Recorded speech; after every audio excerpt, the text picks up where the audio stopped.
And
we are live. Welcome to the MLB Strategy Show. It is Friday, July 22nd. I am Josh Engleman. I am joined by Adam Scherer, and we are brought to you by Prize Picks.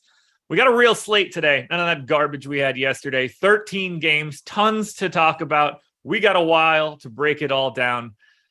So hit that like button, subscribe to the channel, hit the notification bell so you know when everything goes live. Adam, how did that early garbage shake out for you?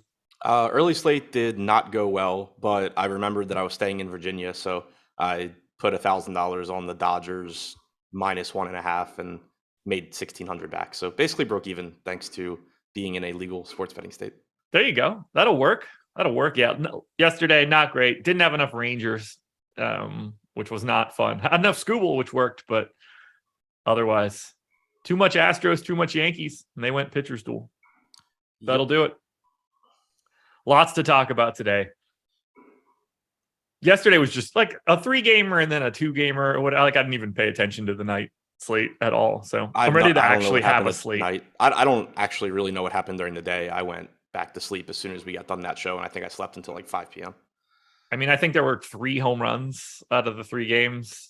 Yeah. So it was just a lot of hope you get the guy with the RBIs and stuff. I certainly didn't. I woke up from my 4-hour nap and was like, oh, I'm losing a lot of money. Oh, well. You are going to learn this as over the next hour to hour and 15 minutes. I already have learned this for today. Very difficult slate. Pitching is highly concentrated, as it sometimes is. And then hitting is just the flattest thing that I've seen. I had a whole lot of trouble trying to separate some of these stacks. So you didn't have 23% Miami? Click refresh. No, I know. I saw your message.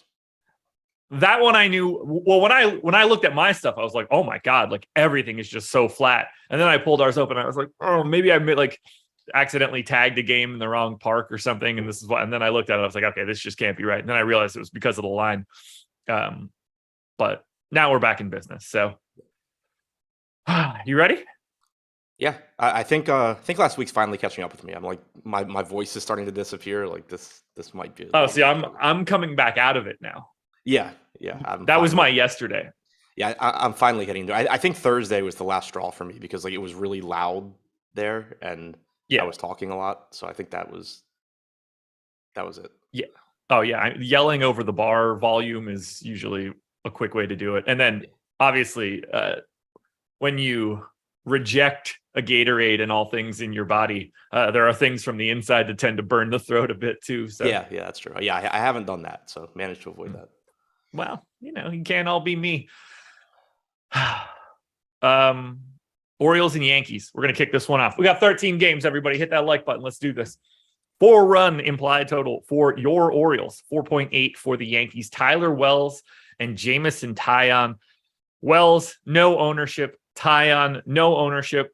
I think Taillon probably should have a little bit in this spot, but this is going to be one of those situations. We're going to have a bunch of these guys now that are showing basically no ownership that I think should have at least a little. I can't make that a stand or anything, but I do think that more than 0.7% is probably valid. Do you have any interest in Tyon or Wells, I guess, for that matter? But I doubt Wells. Yeah, I mean, not much really on either side. Tyon's an okay pitcher, but not a great strikeout pitcher. There are a lot of good pitchers on this slate, like you had said before. Wells, I have a very difficult time making any sort of a case for. Tyon's at least in that mix where it's like, if you need a basically unowned pitcher in some particular lineup, that's fine. But I just don't expect that to be the case on a slate this size. I think you're just going to be able to pretty much play whoever you want without having to worry about ownership too much. And that's going to make it so I don't really need much Tyon. Yeah. Let's skip the pitching in this bad boy. We'll talk some hitting. And we're getting right into it. This is the number 2 stack in our top stack tool. They are 13th in ownership, if I'm reading this correctly. This was my number 1 stack coming out of my run as well. So very, very high here on the Yankees against Wells. But when we look at ownership, we're getting Judge to 15%. We're getting Stanton to 7.5%. The rest of the Yankees are essentially unowned. Why the big gap? This one's crazy to me. To see where we have the Yankees in top stack and to see the ownership, like this is either the biggest no-brainer of the day right out of the gate, or we're going to see the Yankees ownership climb as the day goes on. Well, I mean, they're expensive. Like we have them with a 1% chance of being the top value stack. And if you look at the other top stacks around, okay, I guess we'll get to this later. How is Washington ahead of the Yankees in top stack percentage? Probably because there's no Nats line yet. Okay, so I can kind of ignore that. I have them, if it helps you, I have them 16th. Okay, that makes a lot more sense. Like it's Zach Gallen, it's the Nats. Okay. So for all intents and purposes, we're assuming the Yankees are the top stack percentage. But I got them 1, so they're not going anywhere outside of the top 3, I would say. Yeah. But like looking at the other ones around them, Tampa Bay at 6%, the Cubs at 4% chances of top value, whereas the Yankees are at 1. So on a slate where there is good pitching, I would think maybe that is what's pulling you away a little bit. Like it will be difficult to play all of Judge, Stanton, LeMahieu, Torres, Rizzo together and then still get to the pitching that you want. So that's my assumption on why they're not getting more ownership. But at the same time, there are still some good enough spots you can look to. Like if you wanted to stack the Yankees all the way through and pay up for them, you can still look. You have Giolito at 7,800, you have Steele at 7,100, Corbin at 5,900. Obviously, he's not very good, but that's really cheap. Quintana at 6,300. Like there are still options that you can get to. A Gallen 7,600. So I do think if it holds that way, and Judge is really the only guy getting ownership there, I'm interested in just getting more New York. You and me both. I don't, if they're just not getting ownership, I know that I'm going to get a lot more than what we're showing up and down the lineup. Happy to do it. It would be even crazier if this was old Baltimore, where this park was playing like a crazy hitter's park, right. Not so much any longer. Yeah, especially for a pitching park.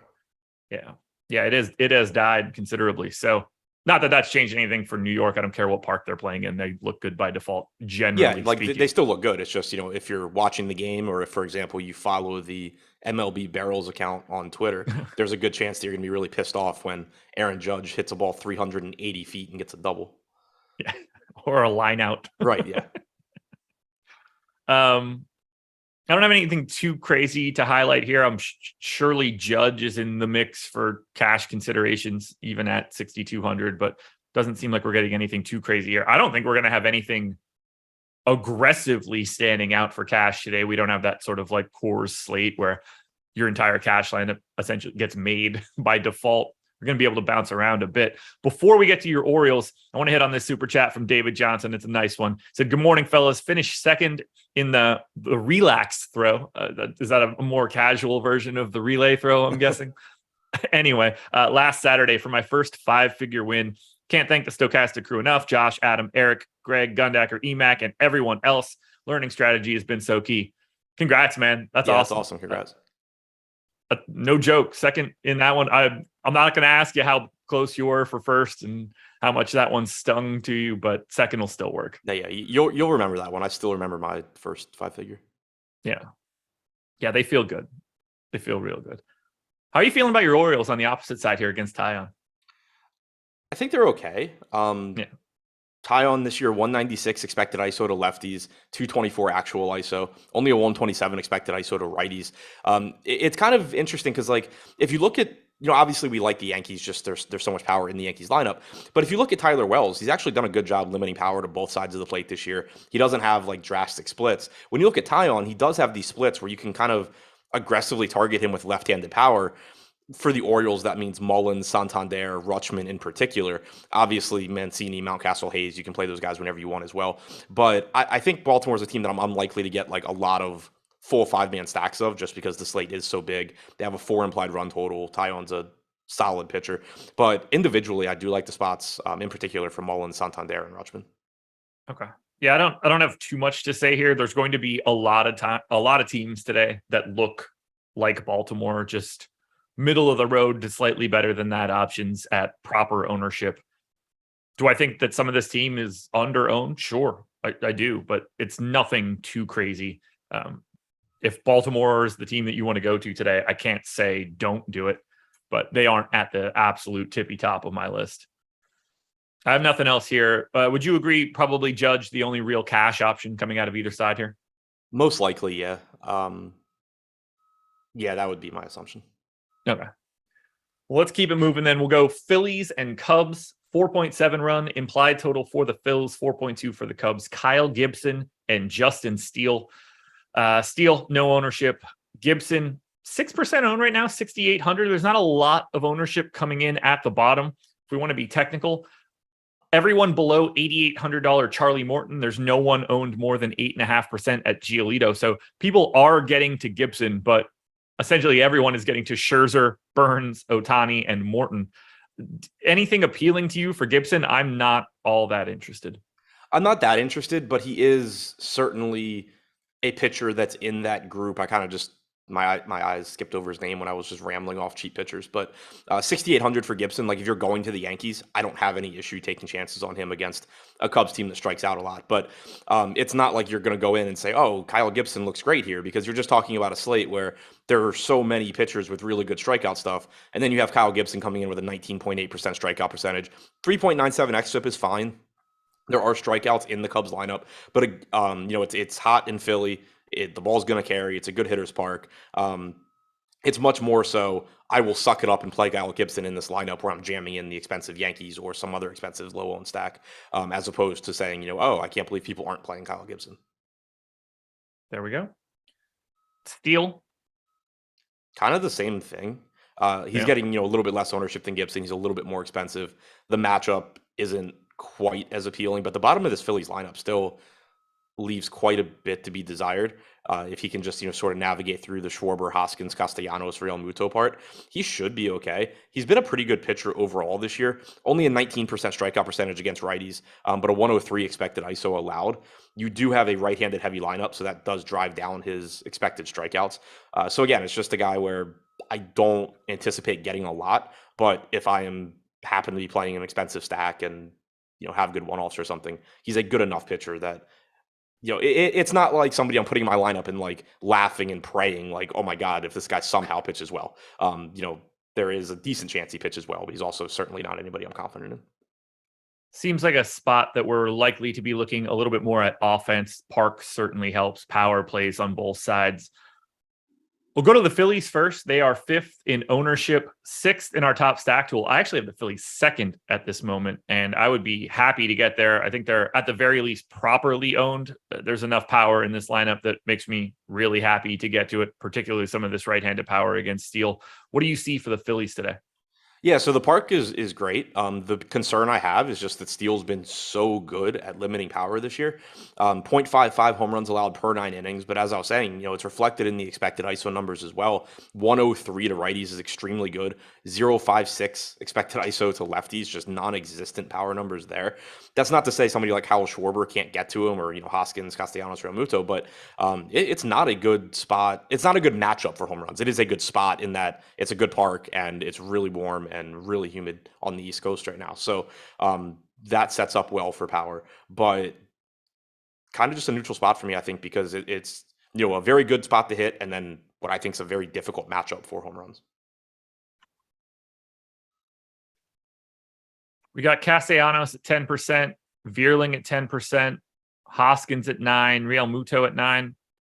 I guess some of these guys could probably sneak into a cash build today. Yeah, potentially. None of them stand out to where I'm just like, oh, there's, they're definitely going to be in there. But yeah, I mean, Vierling, for example, third base outfield eligible at 2,400, knowing that we're going to want to pay for 2 pitchers in cash today, and that, obviously you're going to want to pay for whatever bats you can. I could see that opening some stuff up. Castellanos is still pretty cheap. On the opposite side of this one, Cubs 10th in ownership, but 4th in our top stack tool. I'm a little bit lighter, but nothing too crazy. I still think they are certainly trending up here. I would have liked to see at least a little bit more ownership going to Gibson just to help it out. Do you like the Cubs side at all? Considering the Cubs are technically higher in top stack than the Phillies. I like them a little bit. They're a little bit cheaper as well. Contreras' price tag came down from like $6K before the break to $5K now. But you have Ortega leading off, I assume, for sub $3K. Ian Happ at 4,100. Suzuki's prices come down a bit. So you're getting them in sort of a similar matchup as the Phillies have, where, Kyle Gibson's pretty good at limiting power. 157 expected ISO to righties, 165 to lefties this year, but doesn't miss a lot of bats. And it's a park that plays up power in really good hitting weather.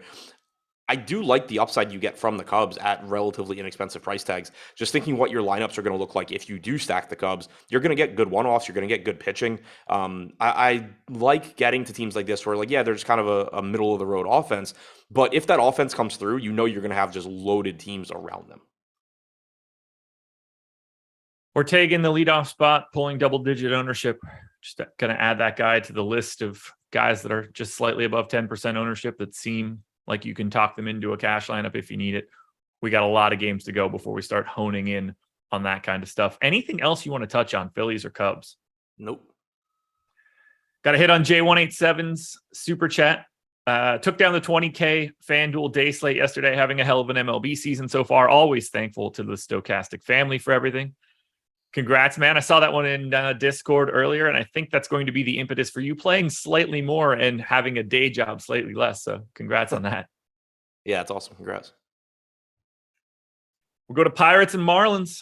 4.4 run implied total for the Pirates. 4.1 for the Marlins. Jose Quintana and Braxton Garrett. It's neither Zach guy Thompson, pulled. though. When did that happen? 9 minutes ago. Oh, that'll do it. Zach Thompson for the Pirates. All right. Well, neither one of these guys was getting any ownership before this. Is Zach Thompson a guy that you're interested in? Otherwise, I don't think anybody's going to anything here. I need to figure out which Zach Thompson even is first, because I get him in the one on, I think, the Cardinals mixed up.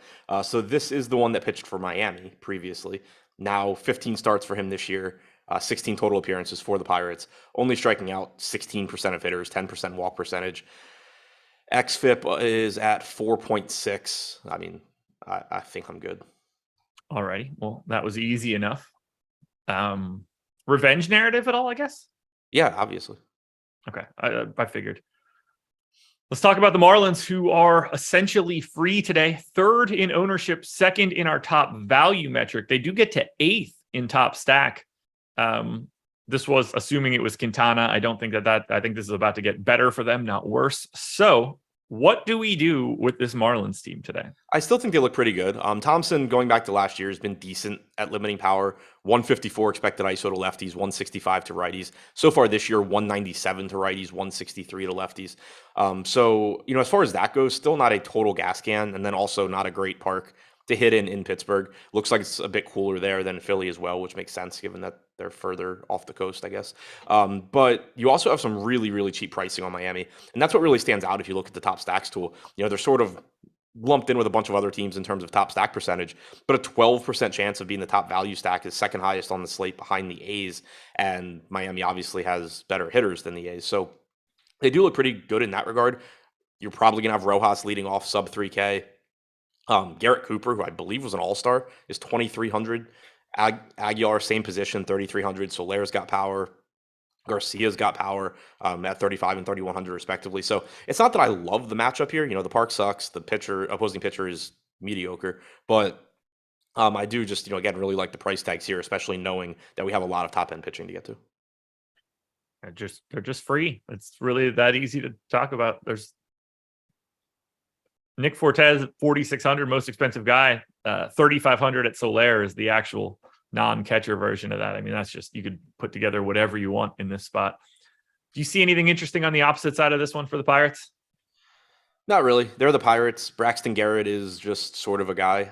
He's another one where, if you do need a mid-range pitcher, you can mix him in actually a little bit. The matchup's good. He's okay. But not anybody I'm really targeting. But so far this year, 173 expected ISO to righties. If you are going to target him, right-handed bats have been the way to do it. You do have a lot of those in the Pirates lineup. Michael Chavis at 2,700 looks okay. Brian Hayes is going to look okay. But overall, I think it's a pretty unappealing spot. All righty. Schedule for the rest of the day. Very easy. Adam and I will be back for the deeper dive at 4:45. So that will be a quick turnaround. And then MLB Live Before Lock from 6 to 7, taking you all the way up until the MLB contest lock. You could also use free content for today. We will be touching on it throughout this entire show. Head to Stokastic.com to check out the MLB Top Stacks tool, completely free. You can see top stack, top value, aggregate ownership, all that good stuff. That tool is free at Stokastic.com. Next up, Game 4, cruising. Mets and Padres, 3.8 run implied total for the Mets, 2.9 for the Pods. Max Scherzer, Yu Darvish. Scherzer, 34% owned at 10,400. That is the most expensive salary on DraftKings today. It's 15% owned on FanDuel at 11.5. Darvish on DK, unowned? That can't be right.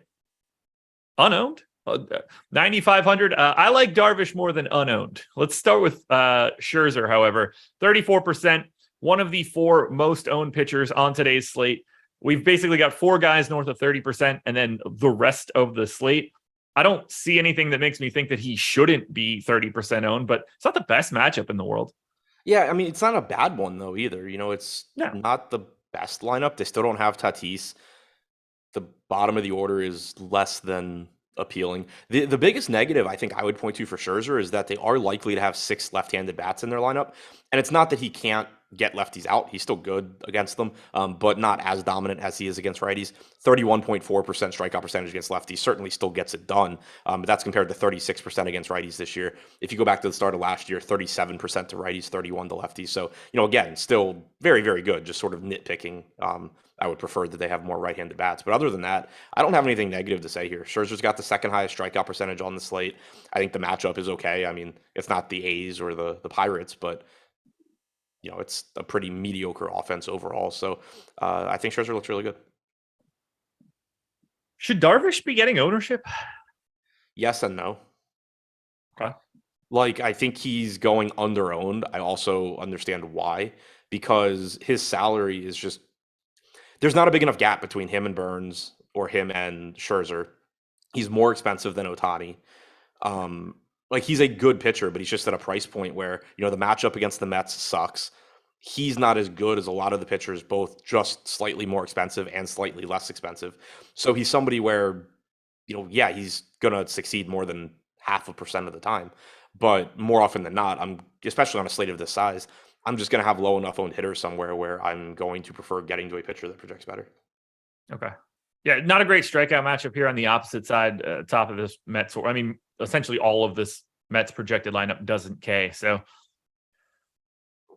I got him around 10%, and I that feels like pretty good to me, but I don't know how actionable it's going to be. I mean, Kevin Gossman's 9,100. I see those guys as pretty similar for today, also not really pulling any ownership. So it's kind of a lost area of pitching salary. One thing I do know, though, I don't get the sense that we're going to be grabbing any bats in this one. Do you like the Mets or Padres side? Not particularly. If I went to one side, it would be the Mets. Just obviously Darvish isn't as good as Max Scherzer, and the Mets offense is always appealing to get to. But Darvish has done a better job of limiting home runs this year. He's not walking as many guys, not working behind in counts. So given that it's a 13-game slate, it's going to be pretty difficult to single out anything that I really want to get to. Yeah, I don't really have anything else to add here. This is generally just a strong pitching matchup. If you like the Mets or the Padres, good luck. Red Sox and Blue Jays, 4.2 run implied total for the Red Sox, 4.5 for the Blue Jays. Nathan Eovaldi and Kevin Gossman, who evidently owns the Red Sox. Unowned Eovaldi, unowned Gossman. What do you think about the pitching matchup here? The same thing I think about you, Darvish. Yeah. Gossman's good. He's got a 26.8% strikeout percentage, sixth highest on the slate. So, I mean, he does have that working for him. It's several points higher than Darvish is. The Red Sox have a good lineup, but it is pretty top heavy. So that is one thing that I always like to point out about them is, if Gossman's able to kind of just work his way through the Devers, Bogarts, Martinez, Verdugo part of the order, you get a drop off towards the bottom, especially if you have Cordero, Bradley, Downs hitting 7 through 9. That's a spot that Gossman should be able to carve up. So, like, if you're just looking at the average, the aggregate numbers of the Red Sox lineup, it is a little bit deceiving because Rafael Devers is so good. JD Martinez is very good. Bogarts is really good. So, that is one thing I think worth mentioning. But it's really just that there's such a logjam of pitchers at the top. I have no issue with Gossman at 9,100. It just comes down to, in a lot of lineups, am I going to end up putting in Gossman or saying, okay, well, I'll take $8,800 Morton or $9,000 Ohtani. I do think there's certainly, like Charlie Morton at 8,800 versus Gossman at 9,100. Morton should not be getting 23 times the ownership that Kevin Gossman is. Yeah. So that's obviously a spot that you can make pivots in GPPs, but it's just hard for me to look and say like, oh yeah, I'm just going to be jamming in Kevin Gossman today. It's more likely that I get, 10% and he's 3% or something. Right. That's exactly how I feel about him, about Gossman and Darvish. Like, I think it's pretty easy to get, 8 to 10%, shave some of these giant 46% numbers, and then still get like 40% of those guys and be good to go. Yeah, I mean, of those guys, and of those popular guys, Morton's really the only one that I'm looking at and saying like, what the hell is this ownership? Feels high. Very clearly, and should be getting it. That's not a knock on Morton. It's a really good matchup. Yeah. He's a really good pitcher, but it's like, I think that Burns, Scherzer, and Ohtani are their own tier in terms of talent. And then Ohtani also is wildly underpriced. But then Morton is much more in the same talent tier as like Kevin Gossman. I agree with you. Let's talk Jays. 6th in our top stack tool, 8th in aggregate ownership. We know there's an absolute ton of power here. Do we like it against Eovaldi? I think it's somewhat interesting. Eovaldi's a good pitcher. So it's not a spot where I'm looking and saying, I think it's really likely that the Jays succeed. Eovaldi has a 25% strikeout percentage, 3.1 xFIP. He's been really, really good. But what does stand out is that he has struggled with power. Not only has he allowed 2.1 home runs per 9 innings this year, 221 expected ISO to lefties, 195 to righties. So it's just, it's somebody that typically is going to have success, but when he's off, he's not good at limiting damage. So the upside, I think, is certainly there for Toronto. Absolutely. We're seeing Kirk up in 14% ownership territory. Vlad is around 10. So keep your eye on Kirk from a cash perspective. Just an infinite amount of power in this Blue Jays lineup. Certainly the most powerful lineup that's going today. At least that's what I have in front of me. Don't have too much to add on Toronto. If we look at the Boston side of this one, they are 6th in ownership, basically the same as Toronto, but significantly lower top stack odds. Do you like Boston here? They feel overowned, although to a large degree, a lot of that is Devers, as it normally is. Yeah, I mean, I don't think that they're quite as appealing as Toronto because, for one, the lineup's just not as deep. And for two, Gossman, I think, is better than Eovaldi in terms of talent. I think Evaldi's good, but Gossman doesn't have those same home run issues that Eovaldi has. 132 expected ISO to righties, 128 to lefties. Just not, not to say the Red Sox can't get to him. The Red Sox lineup is certainly good enough to get to anybody. But when you look at Eovaldi, you can very clearly point to like, he has this issue and Toronto can certainly take advantage. Whereas Gossman, it's more so, yeah, if Gossman is bad today, the Red Sox will do well, but you're not expecting him to, be bad. Right. Weird game. Not entirely sure what I'm supposed to do with it right now. I assume I'm just going to get to a bunch of Toronto like I normally do. It's not like I like targeting against Eovaldi, but should be fine. Yeah, I mean, one thing to keep in mind, too, is the pitching is just pretty deep on this slate. If this were a 13-game slate where you had half the teams running out their 5th starter, you're going to be much less inclined to be taking bats against Nathan Eovaldi. But when basically every team is running out their best starting pitcher, then it's, relatively the Blue Jays are just going to look better. Absolutely. Nothing else here for me. We're cruising through this slate. At least it feels like we are. Also, to your point in chat, 3 home runs per 9 allowed at home compared to only 1.58 on the road. I know the raw numbers fit my narrative for yelling at Sean V though. So that I just wanted to correct your narrative. Yeah, no. When I saw it, I was just like, I'm going to ignore the fact that there's twice as many road innings. It's just easier that way, That is how you're supposed to use numbers for sure. Exactly. Hey, if we're just going to cherry pick them in chat 24/7, I'm going to do the exact same thing to fit my own narratives. Braves and Angels, 3.9 run implied total for the Braves, 3.2 for the Angels. Charlie Morton and Shohei Ohtani on the hill in this one. Morton, 46% owned at 8,800, 34% owned on FanDuel at 9,800. We get Ohtani on the opposite side, 9K on DK, 31% owned. 11K on FanDuel, however, just 9% owned. Who do you want more in this matchup? Ohtani. Okay. Talk to me about why. He's just better. Leads the slate, 35.4% strikeout percentage, 2.43 xFIP. Obviously, the Braves are a more dangerous matchup than the Angels are, but there are still plenty of strikeouts to be had in this lineup. They still don't have Ozzy Albies, which does weaken it a bit. So, yeah, I mean, at less ownership for Ohtani, at only $200 more, I will take the guy that has a strikeout percentage like 8 points higher and an xFIP a run and a half lower. I don't know what I want here more. If the lineup that I have in for the Angels is the lineup, this might be the highest aggregate strikeout rate I've ever seen. I have them at 27% right now, which is ludicrous.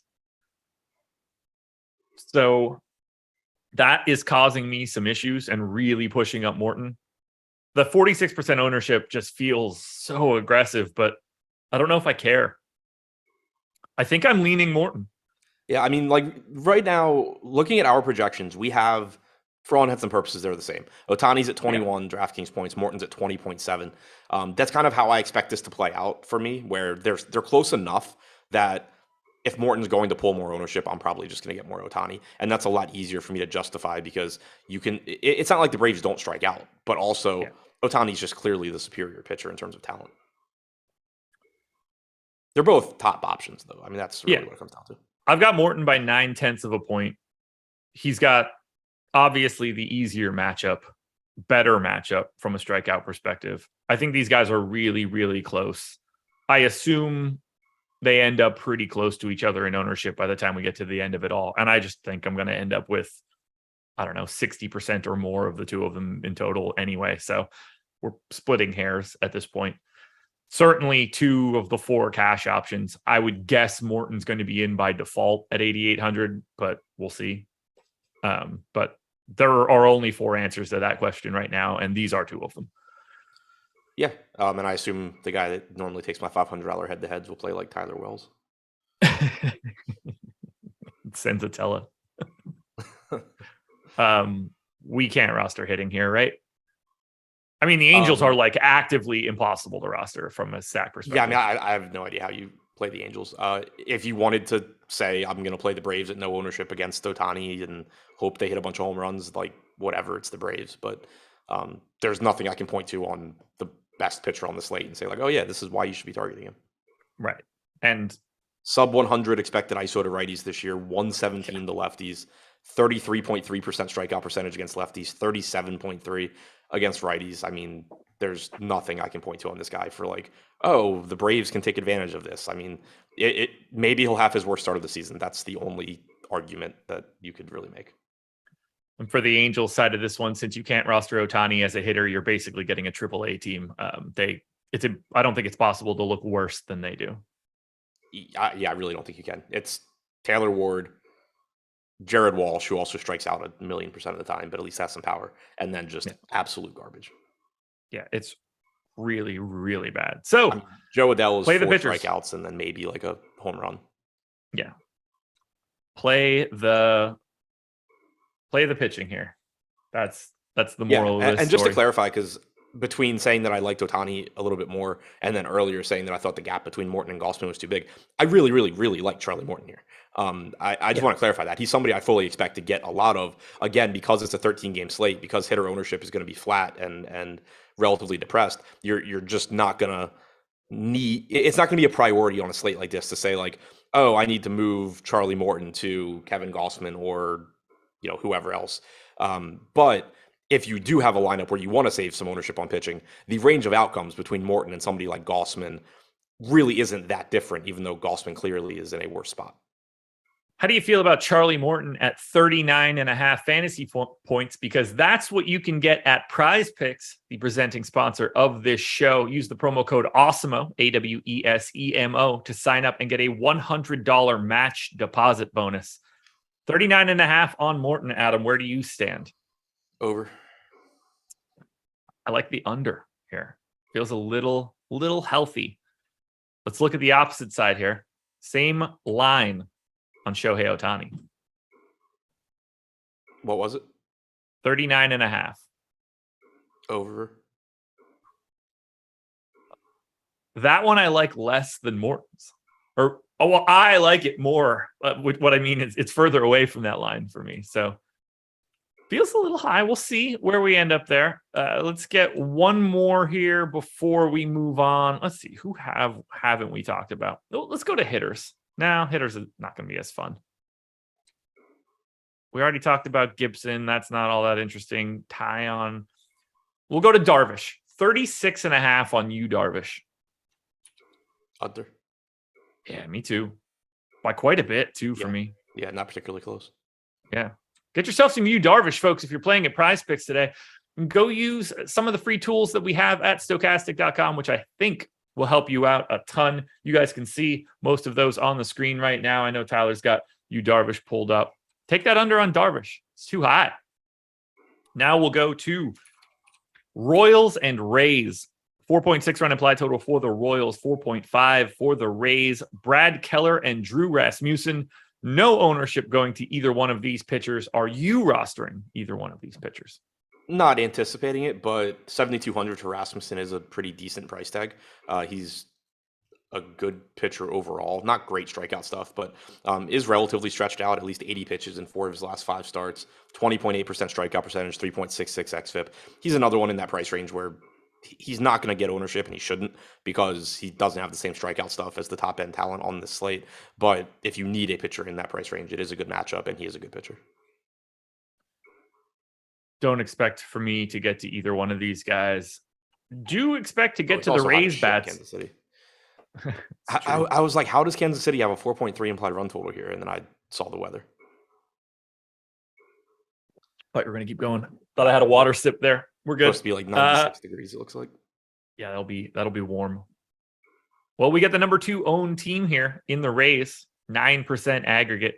A lot of that going to Brandon Lau. I can never remember which one's which, but I think I'm right there. He's Lau. Josh is low. And Nate is low. Nate is low. Okay.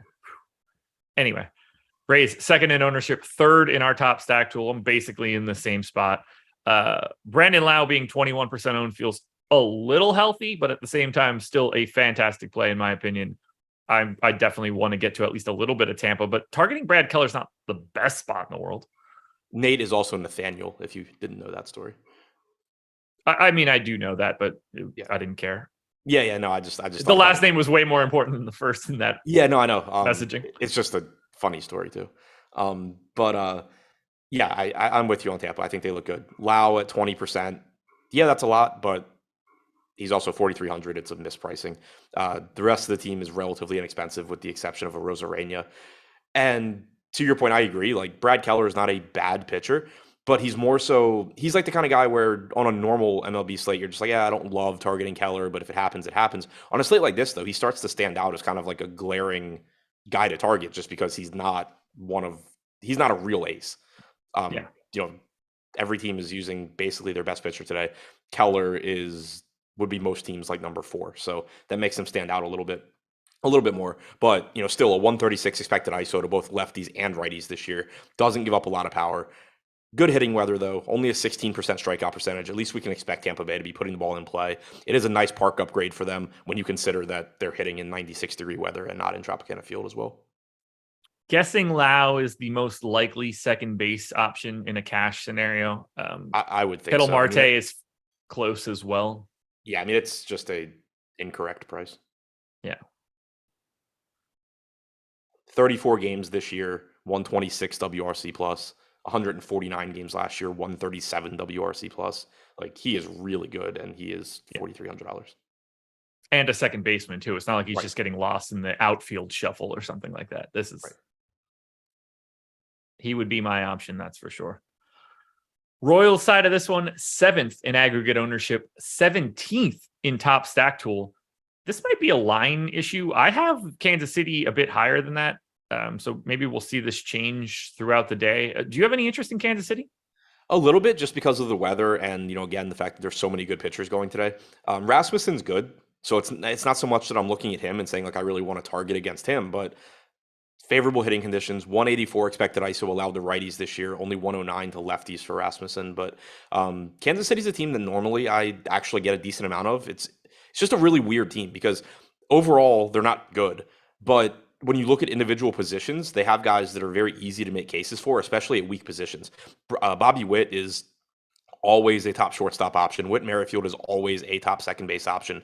Benintendi is a good mid salary outfield option. Melendez is always a good catcher option. Now you have Pasquantino, who's cheap and a good hitter at first base. So, like, even though as a whole they suck, it's like it's almost like the parts are greater than the sum on this team from a fantasy standpoint.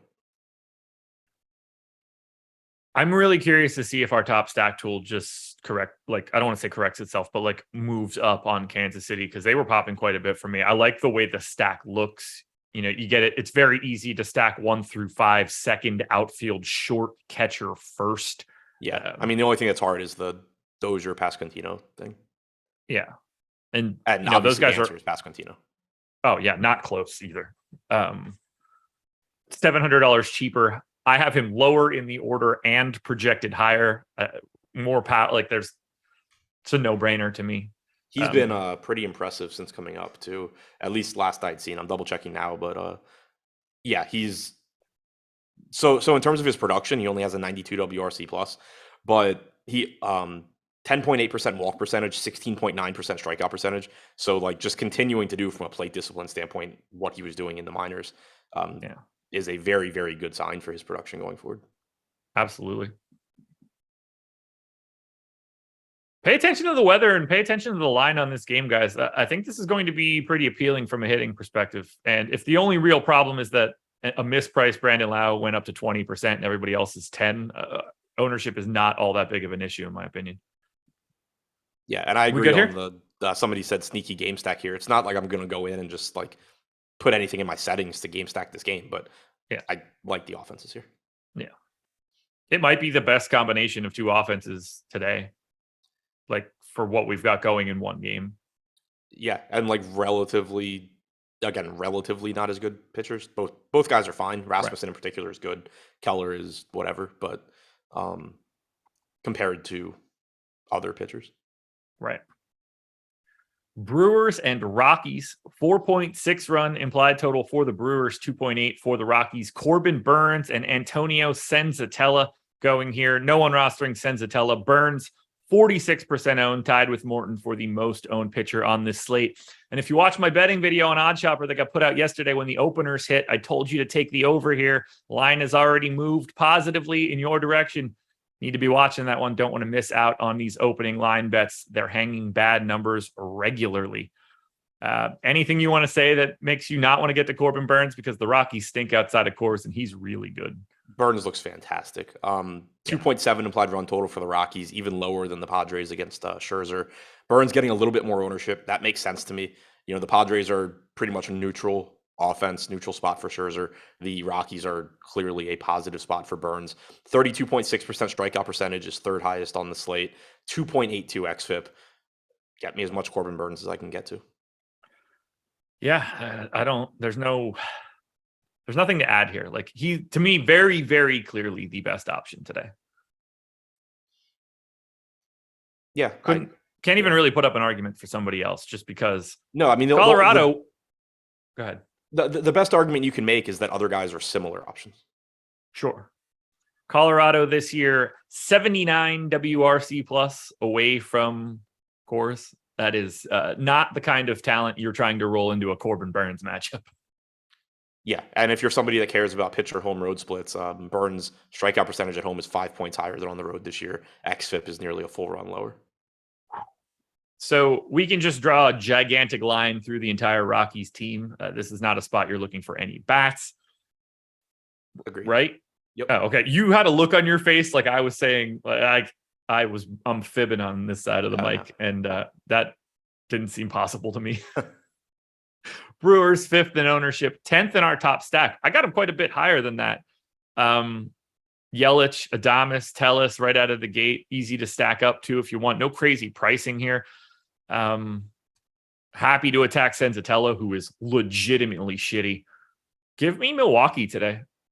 Yeah, I think they look good. Senzatella, clearly one of the worst pitchers on the slate. Like, even he is somebody that, from a run prevention standpoint, isn't horrible. 4.27 xFIP, but only a 12% strikeout percentage.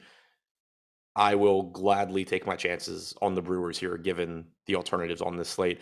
194 expected ISO to righties, only 126 to lefties this year. But again, I mean, I will happily target Senzatella given the alternatives on this particular slate.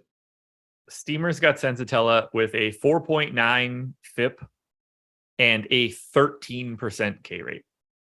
Yeah. Brutal. Like the idea of getting to Milwaukee here for sure. Don't have much else to add. I'm going to pay close attention to that ownership and our top stack odds here. I'm thinking the Milwaukee Brewers are going to climb a bit as we get towards like the deeper dive live before lock shows. The top stack percentage or the ownership? Top stack. Yeah, okay, I agree. The ownership is where I think it should be, and I think the top stack tool is going to be on its way back. Remember yesterday, I think it was yesterday, when you were like, hey, at least your mouse still works? Yeah, did it stop? Yeah. I really need to go to Best Buy today and buy a new one. It's you could just have it like delivered, right? Yeah, but I can have it in a half hour. The Best Buy is not exactly far away. Yeah. All right, yeah, White Sox. You probably don't hit the same traffic as soon as you leave your neighborhood as I do. I would not hit any. Yeah. I mean, not when we say traffic, I mean like, will I slow down once because there's construction going on for the bypass? Yes. Is there traffic? No. Yeah, I'm not sure exactly where the closest Best Buy is, but my guess is it's probably 3 miles and 25 to 30 minutes away. White Sox and Guardians, 4.6 run implied total for the White Sox, 3.7 for the Guardians. Lucas Giolito and Cal Quantrill. Quantrill not getting owned at all. Giolito, 8.5% owned at 7,800. Is he going to keep just mowing everybody down like he has for the past however many starts it's been? He should. Like, he's good. I don't know what's up with his pricing. This again, I think we already saw this matchup like 2 starts ago or something, but in like a very similar situation. But yes, it's a difficult strikeout matchup. Cleveland is a tough team to strike out. Giolito is not a $7,800 pitcher. No. He's tied with Charlie Morton for the 4th highest strikeout percentage on the slate. Walk percentage is almost identical. XFIP is almost identical. Basically, you're getting the only difference, the only thing that makes Charlie Morton 46.5% owned compared to 8.5% on Giolito is Angels versus Cleveland. And obviously that is something that matters. Like, it's a lot of strikeouts versus not a lot of strikeouts, but you're also getting a $1,000 discount to Giolito. It's just really interesting to me. Like, obviously Morton projects better. Obviously you should play Morton before you play Giolito, but you're talking about, in terms of what they've done this year, almost the exact same pitcher getting 5 to 6 times less ownership. He's been so good as of late too. Past 4 starts. Yeah, he basically had like a little stretch where he struggled, and DraftKings was just like, I don't care what he's done the last couple of years. I don't care what he's likely to do going forward. He is now Braxton Garrett. Yeah, basically. That said, like, I think his ownership's about right. Right. Yeah, I mean, that's kind of the thing. And it was very similar, I think, the last time he faced Cleveland, where, it was like, well, I really like the idea of getting to Giolito here, but that also means I'm giving up one of these other pitchers that is clearly superior. Yeah. Like, if we're talking about who's the best option below Charlie Morton, it's Giolito. Yep. Yeah, like, I've mentioned a lot of guys in that price range that I don't hate it if they end up in my lineup. Braxton Garrett, Justin Steele, Giolito. If I build lineups and I need Giolito as an SP2, I am 100% cool with that. It's not like, oh, hopefully this works out. It's like, okay, cool. That's a good play. I like him. But again, it's just, I think in most lineups, you're probably going to be in a position where like thinking about it in terms of like, if you were hand building, if you started with your pitching or you put in like, let's say you put in an expensive 5-man stack and you're like, okay, I'm going to put in Giolito as my SP2. That I know that'll save me some money. I'm going to build out this lineup. There's a very good chance in a lot of those lineups, when you get to the end, you're going to be able to say like, oh wait, I can just turn Giolito into Morton. Yeah. And there's not a stack at least at this point that's going to be owned enough that you really care when you do it. I mean, maybe don't build the chalk stack and then go Morton Burns or whatever. Like that might be a little bit too much depending on the rest of your stuff is. But on a day like today, for the most part, everything's going to be pretty different. Yeah. Like Giolito at 70, Giolito we have projected as the 6th highest scoring pitcher on DraftKings, but he's still 4 points behind Charlie Morton. Yeah, I got him. I have him 6th as well. And I have him 3.5 points behind Charlie Morton. So talking about the same stuff here. And now apparently we're going to talk about the Guardians, who are 11th in ownership. That is higher than the White Sox. A lot of that is Jose Ramirez. Do you like going to Cleveland against Giolito? No, I don't. The one thing I will add to that is that I'm pretty sure I got to them against him last time. I know I got to them against Dylan Cease recently. I don't know why I keep getting to Cleveland, but I have been. I don't want that to be the case today. I hope that it's not. Yeah, I mean, I certainly don't want to get there. 144 expected ISO, 36.5% strikeout percentage against lefties for Giolito this year. He has had some pretty extreme issues with righties so far. Only a 20.7% strikeout percentage, 205 expected ISO. But most of the guys you would want to go to from Cleveland are left-handed, so kind of a moot point there. All righty. Well, then let's talk about the opposite side. How do you feel about the White Sox against Quantrill? I do like the White Sox. Quantrill, I think, again, is like an okay pitcher in terms of major league pitching, but on this slate, certainly one of the weaker ones. 4.65 xFIP, 14.9% strikeout percentage. The White Sox have certainly been disappointing this year, but they still have a lot of talent in this lineup, a lot of power. Looks like Jimenez is expected back. Looks like Vaughn should be back.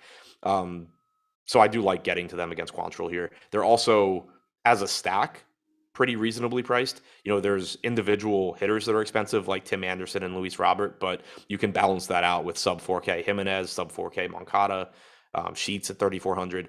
Quantrill's done an okay job limiting power this year, only a 178 expected ISO to lefties, 149 to righties. But again, it's just one of those slates where you're not really going to find pitchers where you just say, yeah, I don't know how the hell this guy doesn't do well. Those guys just aren't pitching today. Yeah, I think White Sox looking a bit underowned. I don't mind paying the going rate on Anderson or Robert. Like those guys should be 5K plus guys. So I don't have an issue with the pricing. Happy to get to Chicago. I think they look pretty good. Agreed. Anything else here? Nope. Diamondbacks and Nats, 4.6 run implied total for the Diamondbacks, 3.9 for the Nats. Zach Gallen and Pat Corbin. Neither guy getting any ownership. Does this feel like any spot where you're getting any pitching? Because apparently, per Shane Hall in chat, it's 111 degrees in Arizona. I mean, I assume the roof's going to be closed. You would think. But no, I mean, I would hope so. I would not want to be at that fucking game. Jesus. Yeah. No, but there's no humidity, so it's fine. It's dry heat. Yeah. Like an ant under a magnifying glass. One of the biggest lies that I've ever seen, ever encountered, is that Arizona feels okay because it's dry heat. The place is miserable. Would I rather feel the equivalent heat of no humidity? Yes. Does that make it good? No. Right. Yeah. It's still hot as shit. Right. If you give 80 degrees in Maryland, it typically feels like shit. If it's 80 degrees in Arizona, it would feel fantastic. The problem is it's only 80 degrees at 3:30 in the morning. Other than that, it's like 100 degrees, and it ends up feeling the same because it's not humid, but you're just baking. I hate it. I hate it so much. I hate heat in general. Best invention ever? No doubt about it. Air conditioning. Yeah, I don't know why more places in Chicago don't use it. Yeah, I know. But yeah, no, same boat. I hate humidity. I hate heat. I also hate the cold. I just need to move to San Diego.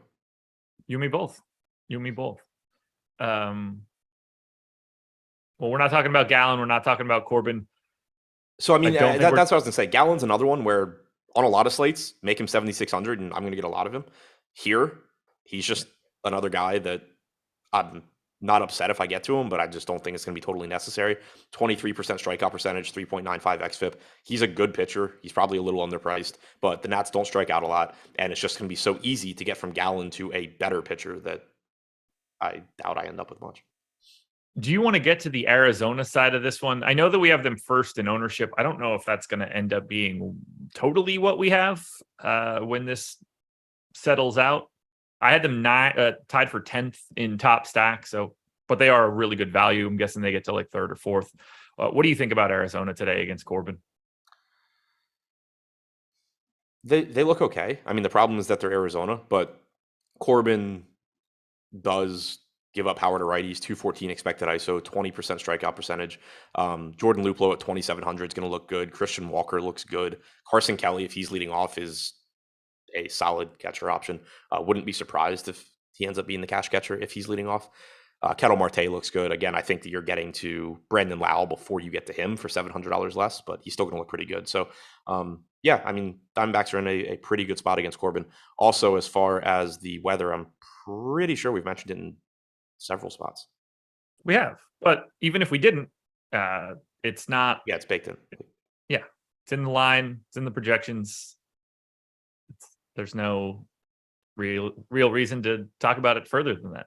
Yeah, you shouldn't be looking at like if Kansas City had like a 3.5 implied run total or something, you shouldn't be saying like, oh yeah, but it's 96 degrees. Like, yeah, it is. Otherwise, it would be 3. Yeah, exactly. What about the Nats side of this one? I had them 16th in top stack, which is basically in line with their ownership. Outside of Soto, I don't really have a ton of interest in targeting against Gallen. No, I think Gallen's good. Soto, obviously, you can always get to him, but I don't really see anything from the Nats that I like. Okay. And if you're looking at our top stack tool at this particular moment, I promise you that the Nats will not be first as the day moves on. Anything else here? Diamondbacks and Nats.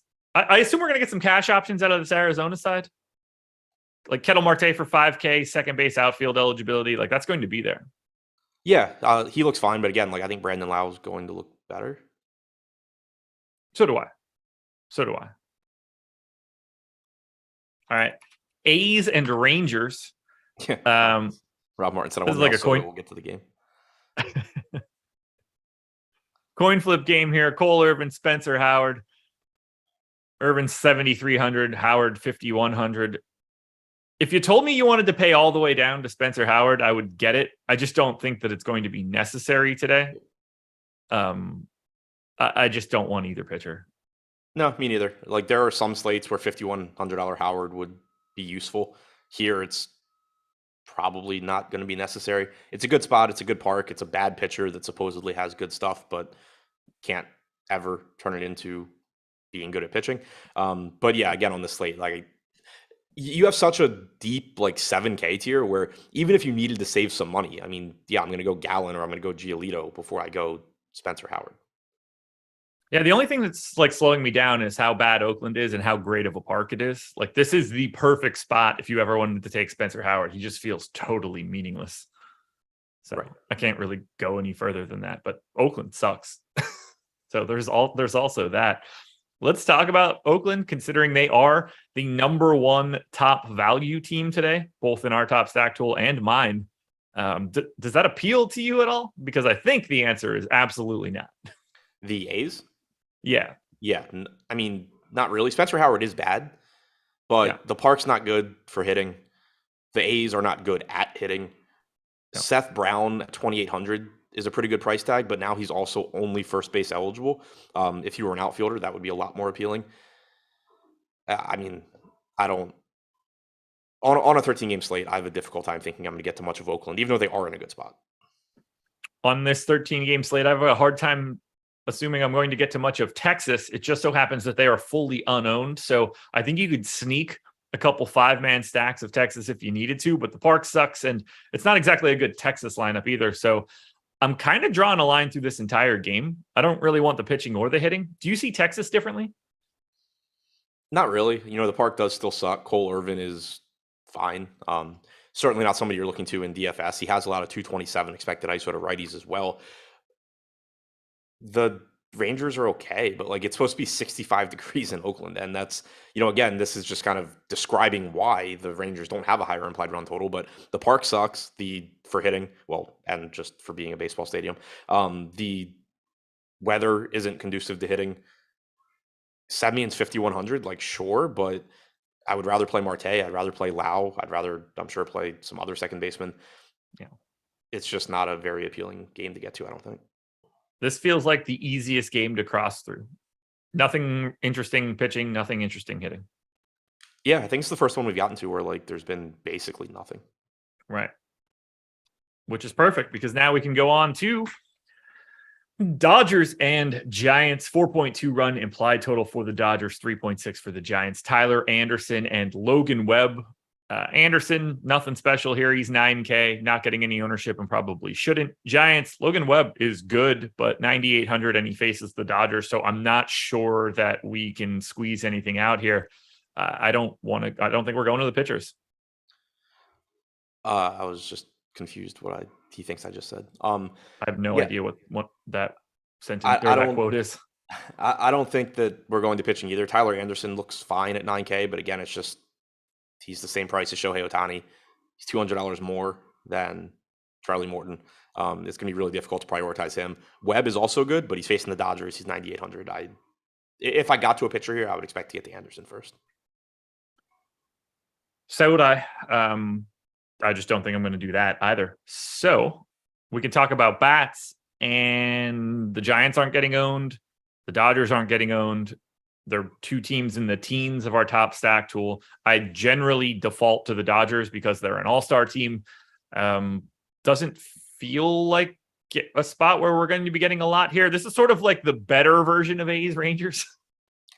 Yeah.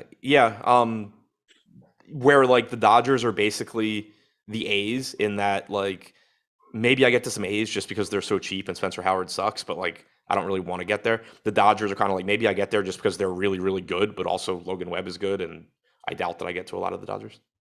Yeah, I mean, to me, I'm probably more likely to get to the Giants side of this one, but I mean, they're cheap. I don't really think I'm getting to either side of it. Yeah, I mean, you have the pinch hitters, you have a good pitcher in Anderson. As far as Webb goes, 118 expected ISO to righties, 132 to lefties. Anderson, 141 to righties, 100 to lefties. Back-to-back games of just like draw a line through it for the most part. At the very least, there are individual bats in this game that you could pick off. Clearly, you could take one off Dodgers bats and not feel bad about it. You'd feel pretty bad about taking like one off Oakland bats. Right. Ready to put a pin in this one? Close it out? Yep. Before we do that, one, hit the like button so we can get up to 100. We got 88 right now. That would help a ton. And then two, sign up at Stokastic.com using the promo code MLB Strategy Show. That's one big word, all caps, smush it all together. MLB Strategy Show. Get 50% off your first week of Stokastic Plus Platinum. That covers everything we have. It's not just baseball. Every single sport that we have, you can access. So that's going to be, in this case, baseball for sure. We've got MMA each weekend. We've got PGA every weekend. I assume there's some sort of auto racing going on. Lots of stuff behind the paywall. Perfect opportunity for you guys to come check it out. And now we closed it out. Mariners and Astros. 4.2 run implied total on both sides here. Marco Gonzalez and Jose Urquidy. Neither guy getting any ownership, and I don't really see much of a reason that I want to go to either side of it. Nope, I got nothing on the pitching. Simple. Astros are 10th in aggregate ownership. The Mariners are 20th. I don't get the sense you're going to pitch the Mariners at all. I don't even really want to go too hard to the Astros. It just so helps that like they're really good, but the Mariners are not too far behind. I just think we're skipping this game too. I'm kind of interested in the offenses here. Okay. Urquidy has frankly gotten lit up by righties this year. 389 expected WOBA, 257 expected ISO. He's been better against lefties with a 275 expected WOBA, 147 expected ISO. But Julio Rodriguez is insanely good. Ty France has power. Jesse Winker is, on the wrong side of that split, but does have the platoon advantage. He's only 4K. That looks pretty good. Suarez is reasonably priced. I do think there's some upside here in the Mariners. And then on the other side, it goes without saying, the Astros always have a ton of upside. Marco Gonzalez is one of the weaker pitchers on the slate. He has only struck out 12% of hitters this year, 4.93 xFIP, 152 expected ISO to righty still is not something you love targeting against, but when those righties are Altuve, Pena, Bregman, Diaz, Gurriel, I'm more willing to go there. He has been bad against lefties, which is worth noting, especially because he relies so heavily on his changeup, which is a pitch that plays better against opposite-handed hitters. When you see a 189 expected ISO, 382 expected WOBA to lefties, I do buy into that a little bit more. And when the lefties are Yordan Alvarez and Kyle Tucker, that's pretty appealing. So I do like the Astros and to some extent the Mariners here. I think that this is another game for me where on a normal slate, I'd be more willing to write it off. But on this slate, there just haven't been that many offenses we actually like. And I am actually interested in both of these. Only thing that's submarining everything for me, Mariners per StatCast park factors, 85 park factor for runs. That is the biggest pitching park in baseball. Yeah, did not know it's that. Not good for pitching, or it's not good for hitting, rather. I assumed it was Oakland. They are 3 points behind Oakland, or ahead of Oakland, I guess, for best pitching park to negate runs. So scares me a little bit. Probably not a spot that I go all that heavy. That'll do it. So let's sum it up. Favorite stacks for today? I don't know if I even have one.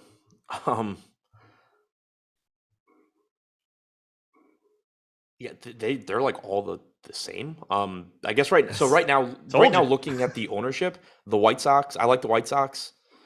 I like Houston.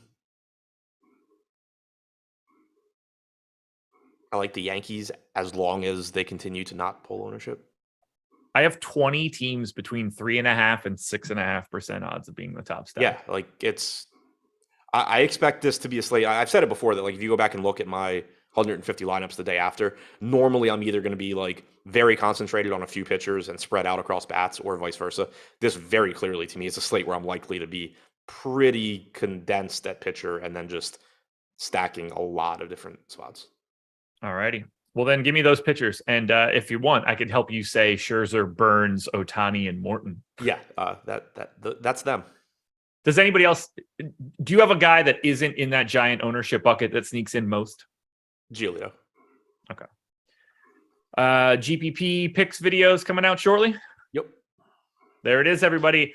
Thank you for joining us on this one. Another week in the books, even though there are only 2 days this week, so that's fun.